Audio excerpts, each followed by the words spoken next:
Foggy was going to argue that, whoa, due to the unique nature of the Red Hook Port location, no crime was committed in the state of New York or even the United States of America. Therefore, the court has no jurisdiction to prosecute. What? Wait, there's a photocopy. Red Hook Charter 1855. Holy crap, it's a free port.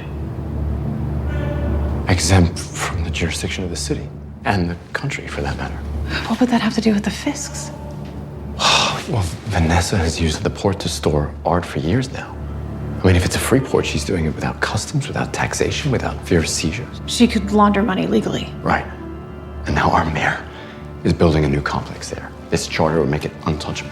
Gambling, smuggling, you name it. All of it legal. Foggy had no idea what he stumbled into. He just thought it was a truck robbery. No. This is about the Fisks building their own city-state.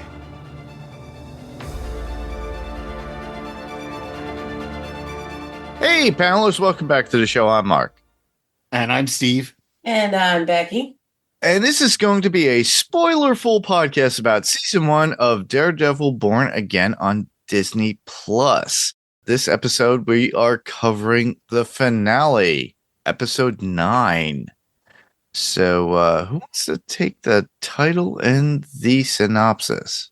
I'm going to say, Steve, go for it. I'll take it. Welcome back, Steve. Thank you. It's great to be back. We are covering Daredevil Born Again season 1, and we can say season 1 because we know they're filming season 2. But anyway, season 1, episode 9, Straight to Hell. And the synopsis is Mayor Fisk becomes Mayor Kingpin, and Daredevil is unleashed as chaos takes over the city. Unleashed from his hospital bed. Maybe the Punisher was unleashed on the city. Wow. Oh, yes, he was. Ever. Man, I was watching some of that. Yeah, like, Becky wound up realizing, oh no, this is what Frank Castle really is. And this is how the podcast actually started, everybody. Yeah. For all you listeners out there who are new, we started with Punisher, and wow, we got Frank Castle back and hard, and wow, for real. John Bernthal always delivers. There's nothing he can do. He can do no wrong. You could, I guarantee you could do a remake of Mary Poppins and make him the chimney sweep or whatever, and he would be amazing. I just rewatched Baby Driver while I was on vacation, and forgotten how good he was, and how John Hamm. I'd forgotten how just this is a whole different movie, but he's how dashing, though. He is, but how he's just nasty in that film, like nasty mean. So, have you watched the new show that he's on? No, not yet. The Friends and Neighbors. I love that show. I actually have to watch that episode soon. No one showed up today, so I need you to send me those. Becky's is that on Apple? That's on Apple TV, right? Yeah, it's on Apple TV Plus. Everybody. But anyway, back to Daredevil. Back to Daredevil. Season 1, episode 9. I really enjoyed it. I don't mean to take away from anybody. I really enjoyed it. I was glad to see the Punisher in full Punisher mode, not this, mountain man looking, bearded, long-haired, when we last saw Frank, he was like all grizzled, had a beard. He was like, I don't know. He's listening to the police radio, and he's living in his basement fallout shelter or whatever. He's a prepper, looking like a hermit. And I was so glad when he came into, when they showed him in Matt's apartment, and Matt said, this did make me chuckle when Matt said, "Oh, shaving a haircut, was that just for me?" And I went, "Aren't you blind? How do you know?" I guess he could tell by he didn't hear the hair rustling. It was like, how did you know he got a shave and a haircut? But I think it's, I don't shave. I mean, I shave my legs, but like we don't use aftershave, and I think most men use aftershave, so he probably had a certain scent that Matt must. Yeah, and maybe there's enough of the aura that he can kind of see from the radar looking thing. But I did think it was funny in whichever episode it was when he was following the cop and he almost gets hit by a car because we reminded that, oh yeah, he is blind. Yeah. He is still blind. Yeah, I forgot. But no, it was so good to see Frank Castle back and in all his glory of being belligerent and killing people, and Matt trying to stop him from. Will you stop? Why? Don't do that. Oh, what, like this? And just shoot some guy in the head. It's Frank being Frank, and they are complete opposites if you think about it. It's like Tango and Cash at the same time. Mm-hmm. And I always think that is a perfect analysis of their relationship. Matt is more on the good side, goody two shoe size side, whereas Frank was always, I'm going to go the more extreme, but do the right thing.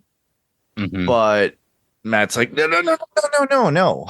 And it's like, it's always great to have them together.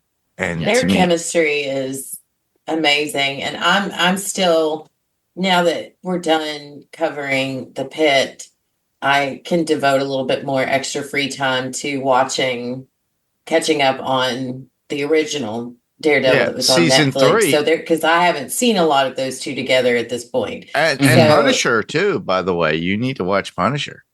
Let me get through Daredevil, and then your husband's gonna be mad at Mark. Why is Mark sending you all these shows? I love it. I just feel bad. It's just like I'm not ready. I can't download all these yet. But I haven't seen a lot of their chemistry together, and I wrote down when we get to quotes. Mm-hmm. A lot of my quotes are the two of them talking to each other. They're just, I loved seeing them together. It was so fun. The rapport is great with them. Yeah. And it's just, I don't know. It was great. It was really, it was a great season finale, and it got me like even more excited. Like $20 as I stay up tonight, probably finishing season 2 of the original, because there's so much I know I don't that happened. Oh yeah. When you get to Scott Glenn playing Stick, that's going to be just, I think that's season 2, or You're that might be season 3. What are you doing? So it's not spoiling anything for her. She'll get there. I could tell there was a lot that happened in this episode that was a callback. A lot of it I understood with Karen and Foggy and Josie and those guys, but there were some things that I know I don't know, and I can't wait to see. Oh, okay, that's a callback to something, mainly with Poindexter.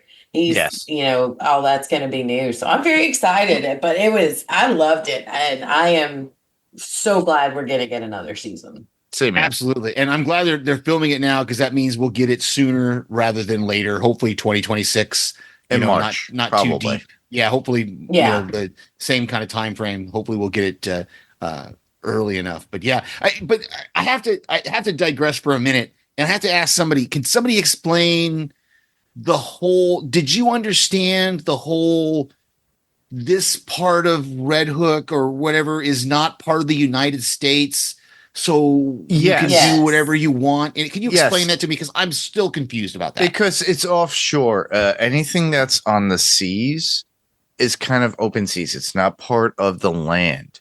So they're allowed to claim it on their own if it's off the land.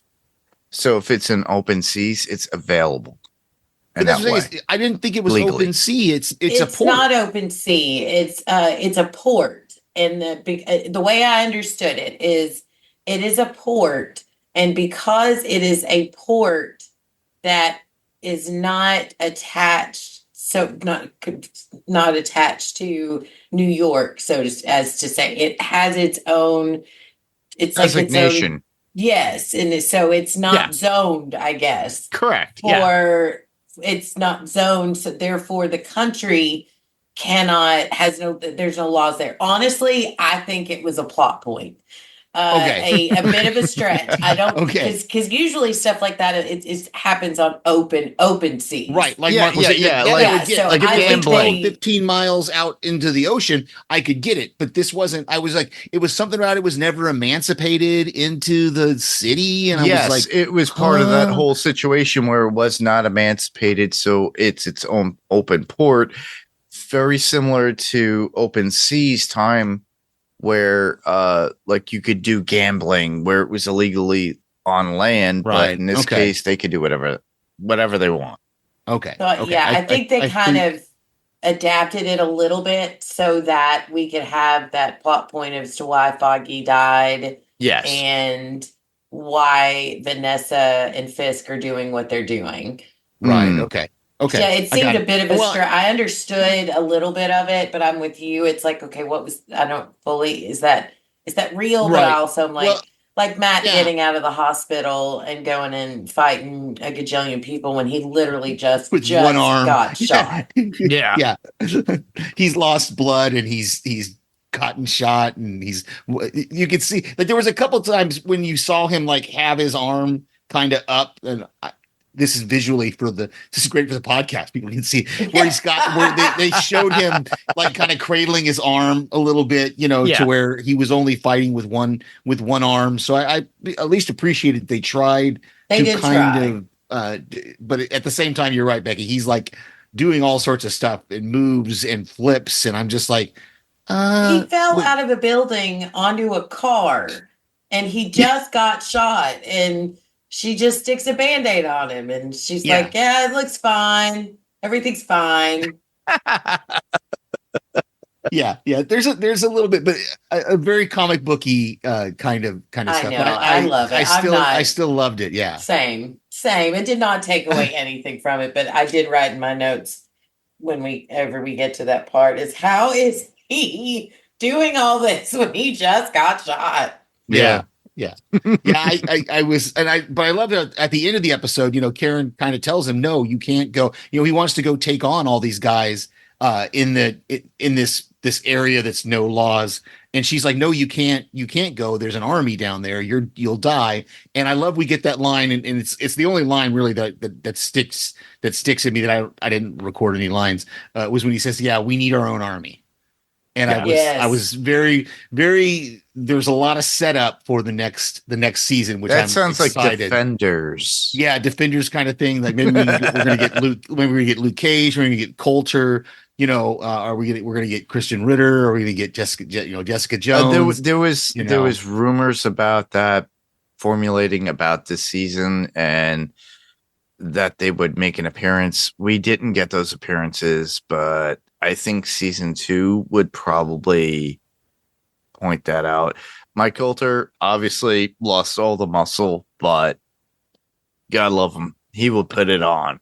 Yeah. And Kristen Ritter has been working, as we all know, she's been filming in New York City and has been filming for the next Dexter movie show. And Resurrection. Yeah. So she's been involved with that. So I think Kristen Ritter is going to be more involved probably within the next Daredevil season.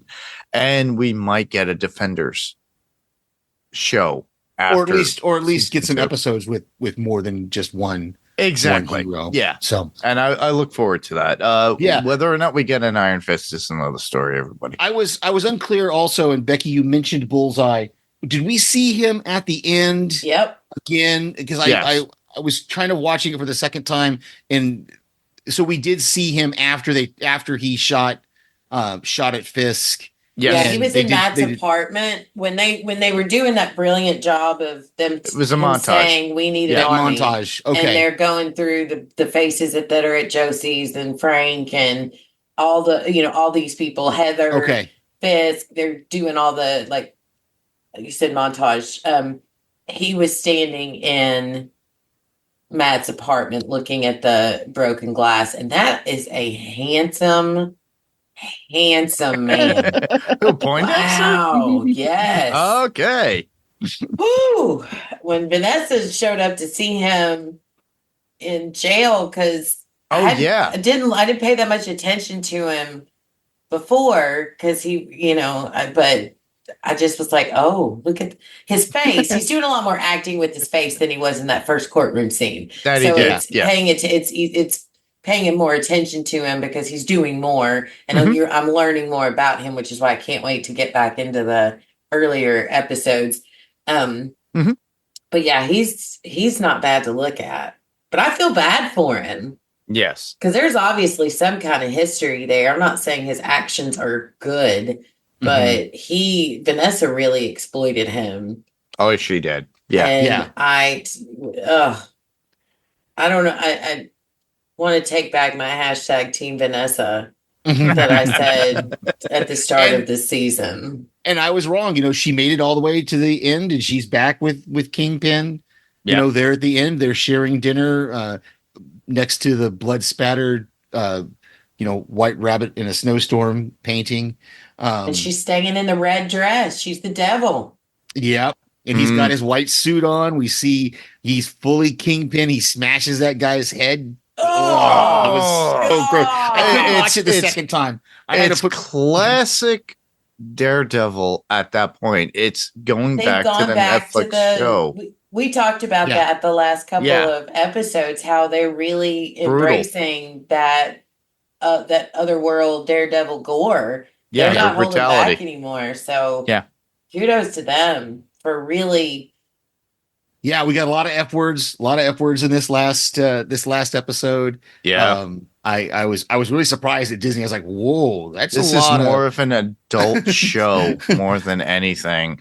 And it's showing its roots from the original Netflix series that spawned 3 seasons? Or 3 seasons. 3 seasons. So, and Netflix. then one Defender show and how brutal it could be. And same thing with Punisher. And it's like, oh, no holds barred at this point. So that's why Disney has that for you subscribers out there. That's why they have that adult version where it's out there and you kids can't watch it. But a lot of us who are Gen Xers or older, we would literally be like, oh my God, this is what it was like in the comics, but even more so. And that's you can embrace and understand the story content, which I love, and I'm glad that they're doing this, and I'm loving that. And thank you, Disney, for doing that, because we literally were denied it for how many years after you took Netflix over. Yep. Yeah. So it was good. It was good to see that those fighting scenes, particularly with Punisher and when he's doing his thing and the violence. And Frank just going off, and even Matt is like, stop, Frank. And he's like shooting guys, and I mean through the wall. He's like, whatever. I do not care where you are, what you're doing. I am going to like that. When he came in, when the fight first started, and he shot that guy through the window, through the head, and I rewound that for a sec because I was like, wait, what? And then I regretted rewinding that because I was like, oh, he's got no face anymore. That was intense. And then, when he decides to leave and I don't know, were they waiting on him or did he purposely seek them out to confront them? When he gets caught, I wasn't caught. sure. Yeah, I wasn't sure about that because there was a couple parts where I kind of zoned out a little bit, and I was like, "Oh wait, what's happening now?" So I'm not sure if they caught up with him or if he, because I remember he's in the apartment and he and Matt, they fall down like you said onto the car, and then he and Matt part ways, and then Matt goes with Karen. And Frank goes off on his own. I wasn't sure. I wasn't exactly clear on how the task force caught up to him. Yeah, because it seemed like he was listening to the scanner, and I feel like Karen telling him, you act like you don't care, but I can tell that you do. Yes. And then he heard something. Maybe I need to go back and watch it again. But he heard something on the police scanner. He did. And I couldn't tell if it was you know what? I do care. I'm going to go out here and I'm going to fight these horrible criminals, basically. And so he went out and sought them out. But then I was like, maybe second guessing myself. Okay, maybe they knew where they found, I don't know. Maybe they were waiting for him. But I'm leaning towards his conscience kicked in and he went to go help with the fight. Well, this is what I got out of it. Frank was always aware of what was going on based upon the scanner and everything else, listening to the hubbub from the police scanners. He knew that they were looking and seeking him out. He just didn't know. And it just so happened that at that point, after that encounter with Matt, they just took action because they were following him. And he was like, oh, well, I was expecting this. And then literally he was captured, tortured, beat, and him reaming them out verbally about the misuse of his moniker of the skull and using that. And then calling them clowns, saying you're all a circus. He's like, you don't know. He's like, you don't admire me. Like, why? Yeah. Like, you have no idea what I do. And he just takes them out and does what he has to do. And it's just Frank doing what Frank does. And they did not know who they were dealing with. Mm-hmm. And you gotta love Johnny Bernthal for doing what he does. And God love him. You know, I just love how his representation of the character and what he does within it and showing the true humanity in it and understanding. But there's a little bit of inhumanity in Punisher, is the way that he winds up dismissing these people and killing them. Yeah, but I could see where his mind is on that is that he's not out there just, killing whoever pisses him off. He's killing for a reason, going after people who are criminals, and now it's a group of criminals that have taken his moniker, what he stands for, and they're using it in a way that's not cool. So I don't blame him for wanting to go and take that back and tell these people this is not how this is going to do. This is not how we're going to do this. Yeah. For those of you who have not been following along, we're not going obviously chronologically ordered within the episodes. So just to let you guys know, we're just pointing out our views. So if you haven't watched the episode, please go back, watch it, listen to our conversation. Just so that way you're like, they're all over the place. I don't know what's going on. I didn't watch the episode yet. So, the points that I have that I did like within the episode, and overall I did love the episode, everybody. Seeing Vanessa, we know that she was the one that spawned everything, put the hit out for Poindexter and got Poindexter out of prison, and then he was set as an assassin to kill Foggy and Ben Cafaro. Mm-hmm. And a lot of you comic book readers out there will understand because there was an issue number 88, The Secret Life of Foggy Nelson, and where it was a whole thing in that particular issue where he faked his own death. We were all looking forward to that. That was something that I thought would happen within this, but it didn't happen. Maybe it will come up season 3, we don't know, but it had the whole countdown, the heartbeat dropping, Matt hearing it, going crazy, doing something within the issue. But in this case, we didn't get that. But the way they were able to do that within the first episode was perfect and unique.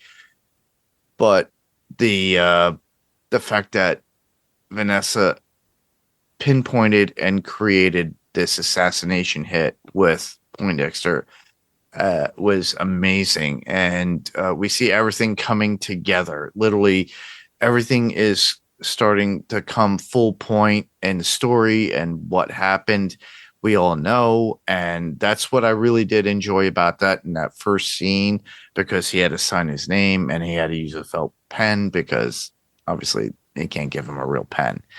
And then on top of that, the old Mulvaney's was away from Matt to know what was going on with Foggy at the time, because he was celebrating a win. And him and Karen have that conversation when they're going through all the files. And then you realize this, and that's when they go through the whole Red Hook, like, information of why it would be legal and everything else. And then even Karen even stated that it was. Now, mind you, we've had Karen Page in 3 episodes total, if you think about it. 2 or 3. Was she beyond episode 1? I think it was just these 2, just episode 1 and episode 9. I don't think we had her. I think we had her voice. The trial happened in episode 1, right? Yeah. And we had her voice. I think we heard her. We might have heard her voice. Leaving a message about returning to San Francisco. Yeah. I can't remember if that was episode 1 or episode 2, but I really was glad to see her come back. I was a little heartbroken, and I don't know where the Heather Matt Murdock relationship, Dr. Heather Glenn Matt Murdock relationship was going to go, for the fact that when he woke up in the hospital, the first name that he said was Karen, not Heather. He says Karen first, and then he realizes that no, it's not Karen, it's Heather is there. And so, kind of after that, we kind of see them kind of split, and she then ends up going to Kingpin, and they had this argument, or was that in episode 8? Anyway, they had that argument about her working with, or Kingpin going to see her because of her connection to him. Mm-hmm. And then, the end of the episode, Kingpin makes her what do you call her? Commissioner of mental health. Yeah. I mean, the interaction with the two of them in the hospital, I really was watching that closely. And, first, obviously he calls her Karen, which is like the biggest mistake a man can make, is calling you by someone, calling your girlfriend some other woman's name. But did you notice how immediately Kristen jumps in and Heather's just sitting in the corner? Mm-hmm. I think she realizes at that point she will never be number one or top priority in his life. And she's like, I think it's best if I just go. So that was some really great directing and acting on her part, to take us through with, very little dialogue, to take us through where she's going and where her mind clicked, and then ending up going and working for Fisk. But I kind of wonder, the way they included her in his Army speech, mm-hmm. I think she's probably going to end up being a good guy. Yes, I do believe that myself. Yeah, and I didn't recognize all the people that were in the bar in Josie's there at the end when he was talking about that. And it was really good to see Cherry, because I was really thinking we hadn't seen Cherry in like 2 or 3 episodes. Well, we saw him last episode, I believe. Did we? I don't. Yeah, in episode 8. Yeah, we did. They got in an argument. Matt and him got into an argument. Yeah, I watched 7 and 8. Yeah, really quickly, and I only watched Matt them was Daredevil again. He was mad. Yeah. Okay. But yeah, because I watched 7 and 8 very quickly when I got back from vacation, so that I could get caught up and get to episode 9. So I was really thought we had not seen him in a while, and I was just, where's he been? And so seeing him in the bar was really good to know that, okay, he's still there with him and stuff. But and as he walked out as Daredevil. Yes, and exactly. That's what I was gonna say. In front of, because there's one of the ladies was the detective. Mm-hmm. That Fisk had been working with Fisk, and she's realizing this man is not right. Yeah. I thought it was a very big statement for him to walk out as Daredevil, as himself, but and let them know that. Yeah. So, you still there? Yeah, I look like I froze, didn't I? I was going to say something after that, but then I was like, well, no, that. I'm glad he walked out as that and did that. Yeah, same here. Matt exposing himself as Daredevil. That's cool. That was very cool. And I always said this, and I always thinking it in the back of my head. Cherry, if you think about it, and Becky, you'll probably get this. Remember Joey Pantaleone's character as the reporter in the original Daredevil movie with Ben Affleck? Yes. Okay. Cherry reminds me of that character. So it gives me that aspect of that. And Joey Pants and I were actually talking about that at one point at a convention. And Pants was like, he goes, yeah, I didn't really know what the character was. I just did what I did, and I just played it as who I was. And me knowing Matt and knowing Daredevil and then kind of cluing in 2 and 2. And I think that's what Cherry is. It's literally Matt's way of connecting to the real world with somebody who is in between. Okay. Yeah. And I really think that for the fact that Cherry's somebody he could work with, but also somebody that understands him as a person, as Matt Murdock, as well as Daredevil. And I think too, with Cherry seeing the extent of what Fisk has done is now understanding that, okay, whether we like it or not, Daredevil is needed. And I am going to sit here and shut the F up and you tell me how I can help. Right. Yeah. I was really, like I said, I'm really looking forward to the next season to see how this is all going to play out. And I'm excited to see where they take it and what new avenues we're going to get to see with, like I said, if we get to see new heroes, other heroes or not. Yeah. But it's really set up well for the next season, and I'm excited for that. Same here. There was a lot of callbacks of their Punisher at certain points, especially with the bullet casings from the bloodshed, and you see the Punisher symbol on there. That's how Frank was like, oh, that ain't me, I don't do this. And I thought that was pretty cool, and him, he had to take it out on those guys. I thought it was interesting too. Where did the grenade come from? Because dude called for backup right before Matt punched him and kicked not punched him. He almost broke his hand, I think. Yeah. So when he called for backup, I think I swear, what are they called? The task force. The task force was on its way up, and someone threw a grenade in there, which was ballsy because they basically took out half their people too. I was going to say, because that was what my point. My point was Daredevil stops Punisher from killing the guy who killed White Tiger, or who we're pretty sure is the guy that killed White Tiger. He stops him from killing him. But then this grenade comes in and blows up the whole apartment anyway. So the guy ends up dying anyway.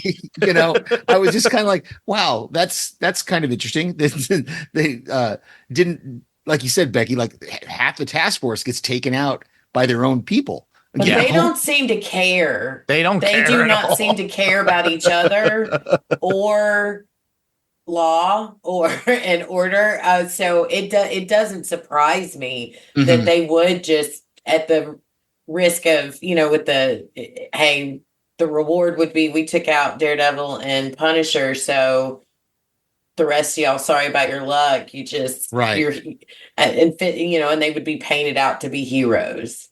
Yeah. That was a whole nother thing that we're going to see again. How it's going to play out in season 2 with Fisk coming on and declaring martial law in New York, putting this 8 p.m. curfew in place. Yeah. And what is that going to mean, long term for the story that we see? The power does come back on. And that was another thing I was a little unclear about. Fisk orchestrated that whole blackout, right? Yeah, that's what we're supposed to understand. He orchestrated that whole thing just so that there would be chaos in the streets, so that he could then push his Safer Streets initiative with this task force, and stuff. Okay. Yeah, he went. It was a very interesting conversation that I really enjoyed between him and Vanessa after they're done. After Matt's shooting, and or Matt saves him, and it's obvious Vanessa wants to tell him she's the reason that Poindexter was out, and he's like, it doesn't matter. I already know. And I unconditional love, man. Those two for sure. Crazy as they are, they really do love each other. It's a crazy love routine right there. Yeah, with those two. Yeah, I get it. And I like how he explained his bigger picture to her, finally making her acknowledging, I see what you did, and now I became the mayor because I love this city. And what does he say? I ran to save the city, but other opportunities have presented themselves. So now that we know he was slowly beginning to embrace Kingpin, he's gone full back into it. And she looked so elated that that was going to happen. And then when he's raging to his staff about the attempt on his life and wanting to seal off the city, basically.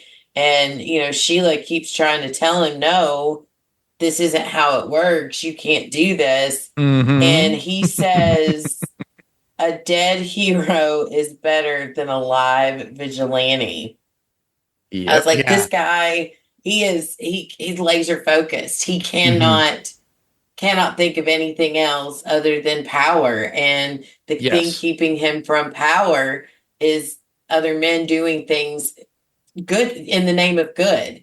And he cannot handle that. He scared a lot of freaking people.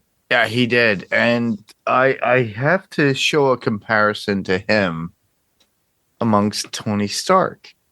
Because Tony, at one point, wanted to put a suit of armor around the world of what happened. If you remember back in Avengers. Remember, he goes at an Endgame. And when he comes back and he's with Nebula, he goes, don't you remember? I wanted to put a suit of armor around the world. Now, mind you, it's like his obsession to protect the world. Fisk is doing the same thing, but in the opposite parallel of trying to control the world for his own given reasons. So these two are the same. I'm wondering if this will be happening the same way in Avengers Doomsday, because we're going to get, of all things, RDJ as Dr. Doom, but he looks just like Tony Stark. But I'm looking at that and the parallels, and it's so wild. It's just like, wow, what story are they telling us? They're showing us two different aspects of what it was. Tony was very much aware and wanting to protect the world, but sacrificed himself. But yet Fisk won't even sacrifice himself. He'll sacrifice everybody else. And to give power to himself over these people. It's so weird and it's so strange. But if you listeners have any thoughts and my little thought about that, let us know. Well, and the hold that Fisk has over Buck. I mean, Buck doesn't flinch when he says, oh, no, make sure Matt doesn't survive his injuries. And then Sheila, poor Sheila, I hope I don't really know. I'm mad at Sheila, but I also understand if she hadn't done what she did, it probably would have been her head popped like a zit. But she sold Gallo out, and but she was scared to death. I mean, what do you do when you're dealing with an absolute madman? what do you do there? So I feel like she was kind of in a tough position, but David, my God, having the conversation with that group of whatever, city council or whoever it was, he was talking to, man, he is I know what you're right into that dirty villain role perfectly. Yeah, he's one to keep an eye on, I think. Yeah. That character Daniel Blake. I remember that court scene and what he was doing and trying to manipulate, talking about the Swiss bank accounts and everything else. Yeah. Yeah, I'm that character is he's it's Gandolfini. It was James Gandolfini's son. Yeah, it's really it's gonna be cool to see how he changes, how he gets, it's to see where he comes out in the next season. I'm gonna be interested to see that character. Same here. Yeah. And we haven't talked about the kind of end credit scene where we get where obviously Frank is going to escape from his little cage, and he talks to the guy and he goes, "Oh, your name's this." yeah, that's a that good was strong, amazing. That's a good strong name. Come here closer. Come in a little closer. Yo, if you're from Jersey, oh, okay. It was just brutal. I don't know how he's going to get out of the cage, and then how he's going to get from the cage but we might see that or we might not. But just to know that he's still the Punisher, even if you've got him in a cage. My first thought was he was going to use that guy's bones to pick the locks on his. I swear that is where my head went. Yeah. No, Frank isn't that bad. Really? I don't know. I saw some things tonight, okay? I saw some things. Wow, you're thinking really in-depth, girl. Well, Poindexter used his tooth. Well, he pulled out of his own face to kill the guy. I'm not saying Frank won't use some guy's bone to pick a lock. Oh my God. Did you guys see Novocaine? No, I haven't seen that one yet. Oh my goodness, that was funny. It's like he used his. You guys got to watch the movie. It's hilarious. I love Jack Quaid. I think that's all I got. I think that's all I have for this. I have so much more. I didn't take a lot of notes because same here. I've got points that I think you all will enjoy engaging in, if that's okay. Please, yeah, go ahead. All right, so I want to talk about Karen. Okay. And I was not expecting to see Karen. Mark and I had talked last week about our hope that she'll be in season 2. Mm-hmm. And I did not. That was an absolute complete surprise to me. I'm not a Marvel connoisseur like a lot of people are. So maybe some saw that coming, but I thought I cheered and I wrote, if you could see my notes, it's like that big in capital letters, Karen with 5 exclamation points. But I thought it was funny when she shows up and Matt calls shotgun. Yeah. What was it? Matt or was it Frank? No, it was Matt. No, Matt. Matt called shotgun, and Frank was like, I can't remember what his reply was to it, but something about something about sitting in the back or something like that. But that was a funny moment. I loved the fact that like Matt was kind of angry with her, but at the same time he understood because he says, what did he asked her? Well, you called Frank, and she's like, well, yeah, I heard that Poindexter escaped, and so I called Frank, and then I got on a plane. And he's like, but you didn't call me. And she's like, yeah, no, you wouldn't want me to call you. Yeah, I mean, she's basically, like, I had to have somebody watch over you. Yeah, I had to go around you. I couldn't call you for it, so she called Frank. I love that she still had that contact. With Frank Castle. However she was able to because Frank was off grid. yeah but I love that just that little subtle thing that she was already keeping tabs on stuff. And it led to a really great conversation that they had in the storage room looking for the documents, where he talks about how he heard the pitter patter, so to speak, of her heartbeat when Frank was there, and she kind of brushes it off as just adrenaline. And then she flat out asked him, "Did you hear mine when I saw you?" And he's like, "Must have just been adrenaline." So I need those two crazy kids to get together, bang it out. Just bang it out, man. Whatever happens later is fine. I really thought they were going to kiss. I kept thinking, are they going to kiss? And then she like kisses his forehead or something like that, or he kisses forehead. I was just like, oh, come on, really? Just give it to us already. Give it to us. Or each other, however you want to do it. Let's see. I really liked the music change when Buck was headed toward Matt's room, and the way it got all kind of like almost what I like to I could carousel-ish elevator music, but it got that like creepy. Yeah, it was killing me softly. He had an instrumental version of "Killing Me Softly" that they then segued into the vocal.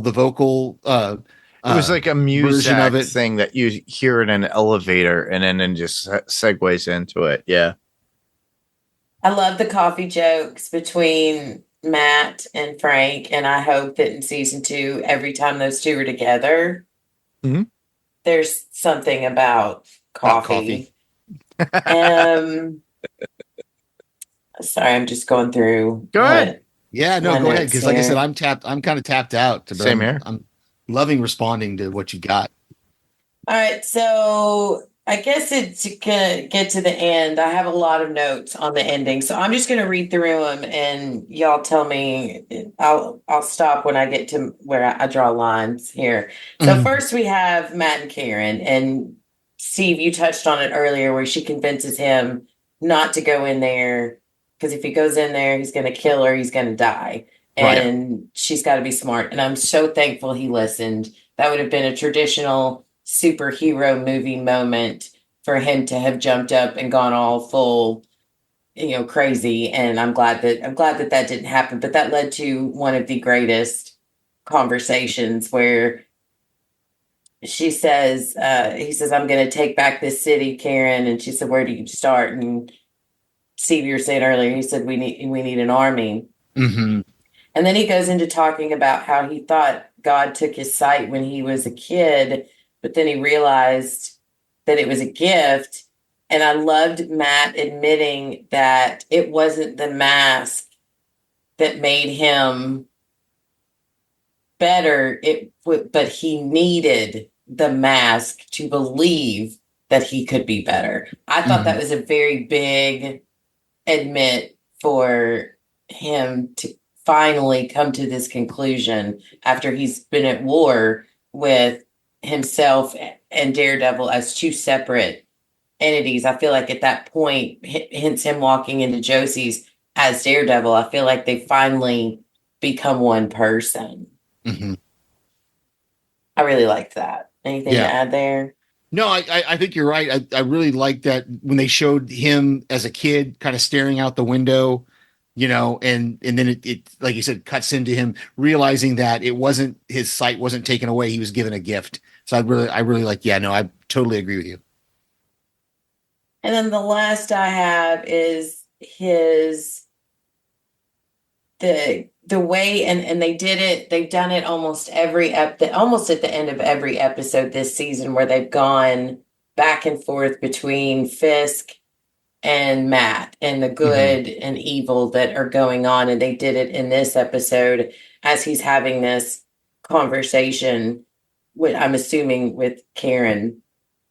And it's cutting back and forth between Fisk and Vanessa walking through all those cages full of people. Disgusting people. And then they sit down to their dinner. But, here's a part of Matt's speech where he says, I can't see my city, but I can feel it. This is our city, and we can take it back together. We resist, rebel, and rebuild because we are the city without fear. And then it zooms in on him, and the little red hue comes in behind him after it went through all of the different people in the city, both on Fisk's side and on his side. I just loved that ending, and it gave me kind of a little chill, like, ooh, okay, that was very beautiful. It was beautiful. Yes, it was very artistic. Yeah. It reminded me, sorry to mix DC and Marvel, but it always reminds me of the end of the good Batman movies where they're having their little talk or something's being said profound, and then the music crescendos. And I love that song, by the way, which is Radiohead, everything's in its right place. Good choice. And then Batman standing above the city, being the protector. That was like, and Batman's my favorite superhero, so that's why I referenced that. But it just gave me that kind of energized, exciting feeling that's like, I cannot wait to see what happens next. Yeah. Very exciting. Very exciting, and it's like they know how to land the ending on a cliffhanger to the point of where keeping us on the edge so it could come back next season. And I just love that. And I think it's going to be strong. Yeah. The writers and directors really earned my trust this season, big time. Yeah, this was pretty much almost, if you think about it, an experiment, because this was the first of many Netflix shows that were transitioned from Netflix to Disney Plus. And everybody was kind of leery about it for the fact that Netflix kind of went their own direction, went a rated R kind of feel with their storytelling and Marvel-based stuff with Daredevil, Punisher, Jessica Jones, and Iron Fist, and Luke Cage. So you had those 5. And a lot of people are just like, oh, well, can they replicate it? Can they do this? They did, but they had to do the same build-up. For the most part, for this whole season, if we saw Charlie in the Daredevil costume in the very first episode, and then we don't get to see him in the Daredevil costume again until the last episode, if you'll recall. And then we get to see Johnny Bernthal in the Punisher outfit in the last episode as well, even though we got Frank Castle in episode 8. Or 7 and 8, actually.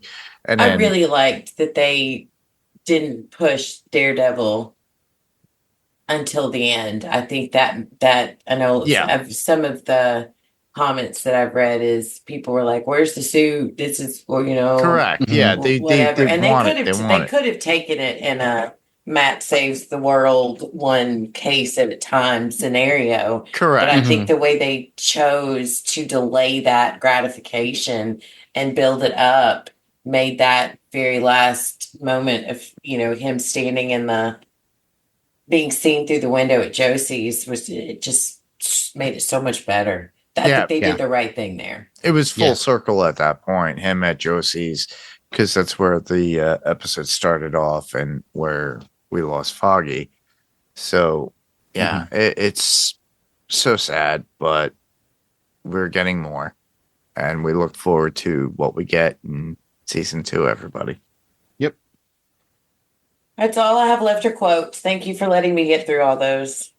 You already took mine. I had that in there about what Matt had to say about the city and everything else.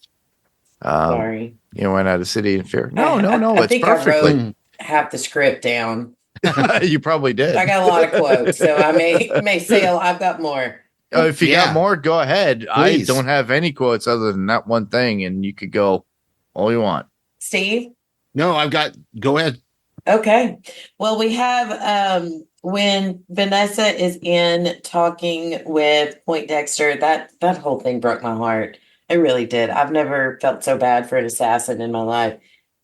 She says she's talking about, she wants him to take out Foggy, and he makes just so sad. And he says, we never can escape the past, do we? And then he she says, your history with my husband isn't a part of this. And he says he's always a part of this. Mm-hmm. And that made me very much want to go back to find out what that history is, because I don't know it. I'm excited.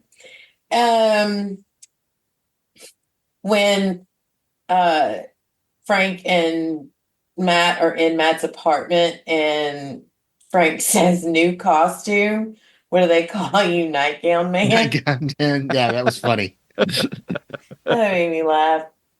And then he asks Matt, why did you take a bullet for that asshole? And Matt just says, that is a good question. Yep. Let's see. I liked it when Gallo was talking to Fisk and he says out loud, finally somebody says out loud, you never stopped being Kingpin. And then he gets his head popped. Mm-hmm. And Kingpin looks at everyone's like, any questions? Vincent D'Onofrio, man. He can deliver. Yeah, he does. And then last one is just Gallo pleading with Sheila to see what's going on. And he says, there's still some sane people in this building, and I bet you're one of them. And then he got his head popped. So I guess he was wrong. All right, that's my quote. Yeah. No, it was great. It was a great episode. I'm looking forward to the next season. I'm looking forward to watching it again sometime. Yeah, same here. I'll definitely do the season finale again just to watch it over again. Probably in prep for season 2 when it comes out. So they are filming currently, everybody. And we're going to do a recap before season 2 comes out. We could probably do that in, I would say 3 months just for fun.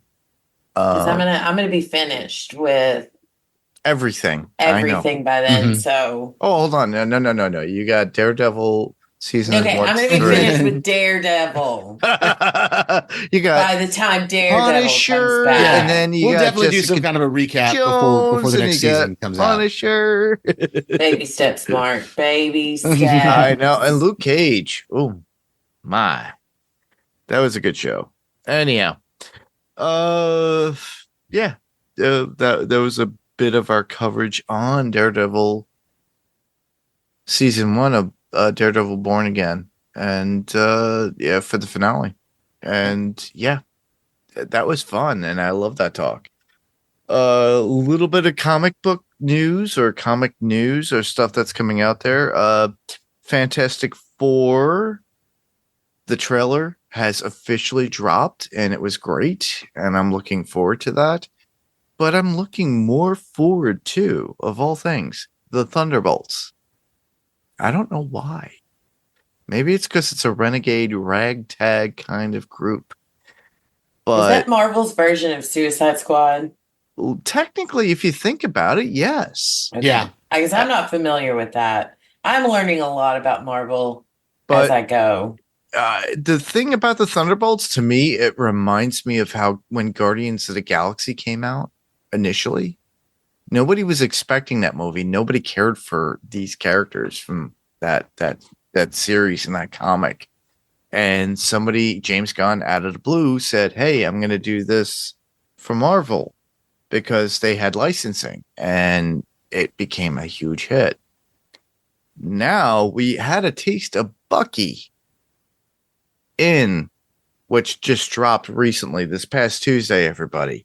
If you did not get it, Captain America, Brave New World.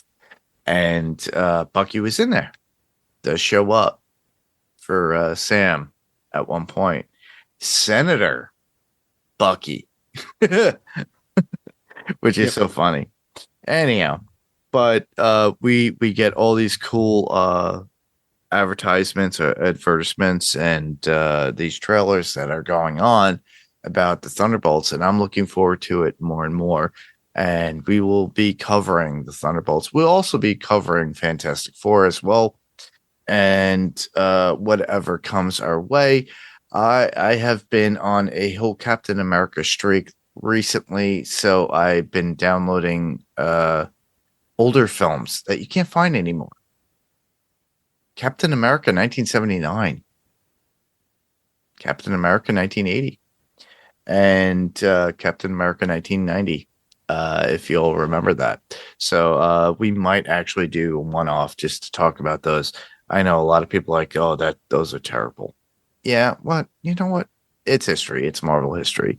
And I do love it. And I grew up on that stuff. So, but anyhow, look forward to Thunderbolts, Fantastic Four, and whatever else comes our way. So now we're into podcast recommendations. So do you guys have any podcast recommendations? I have not personally been listening to a lot of podcasts, but I have a few that I would recommend. Well, I recommend.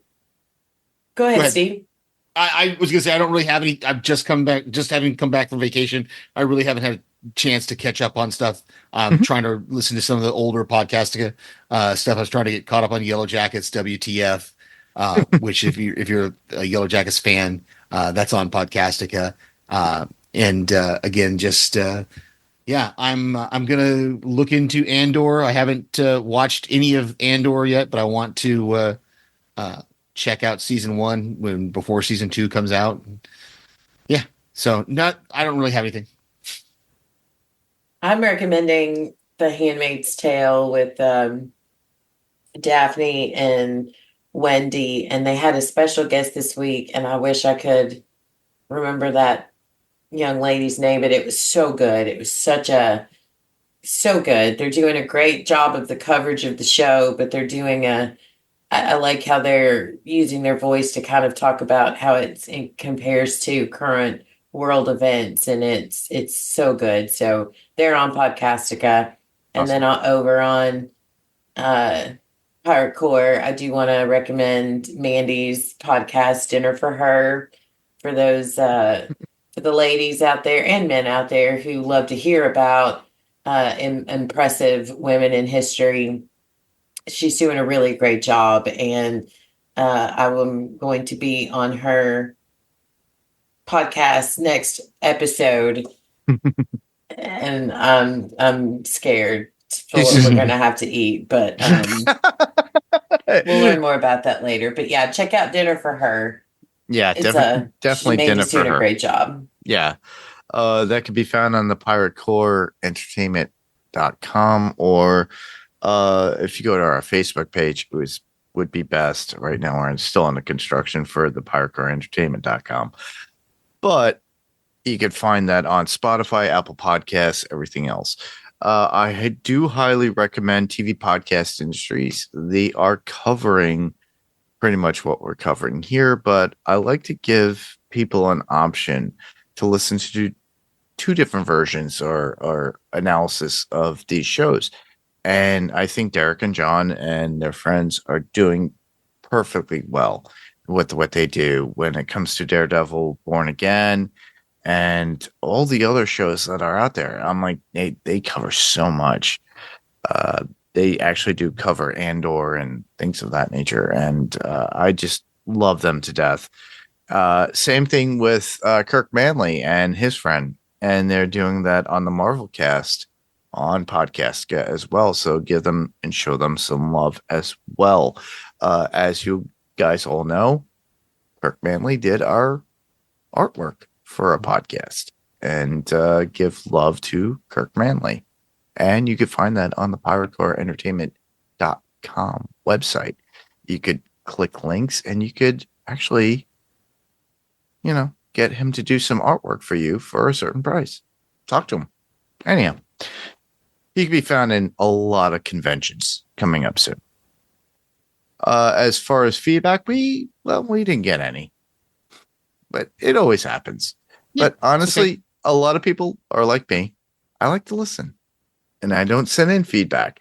A lot of the podcasting stuff, you'll laugh, I listen to, and I don't send as much feedback as I used to back in the day.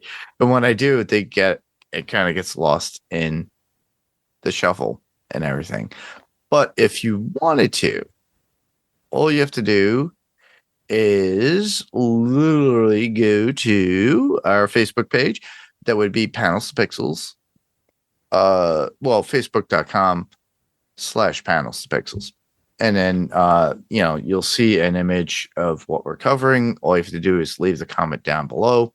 Whatever is in Facebook is on Instagram. So it's the same thing, same feed.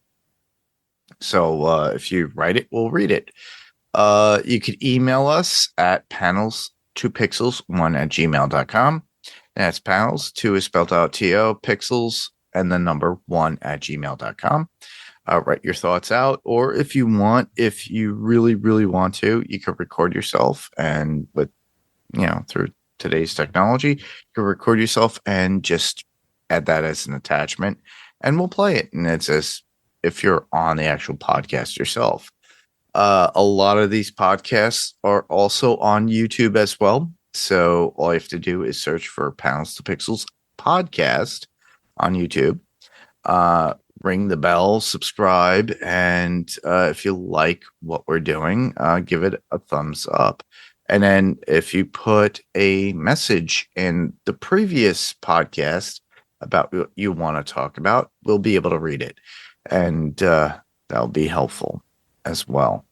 And we could be found on Spotify, Apple Podcasts, or whatever podcast player of choice. If there's a rating or review, which there are on Apple Podcasts and Spotify, please do so. 5 stars are greatly appreciated. And I always ask everybody to just be honest. I'm very honest in what I do. And with that, that's about it. That's how you could reach us for anything if you have any suggestions. But we're at the point where can listeners hear you? So, Becky?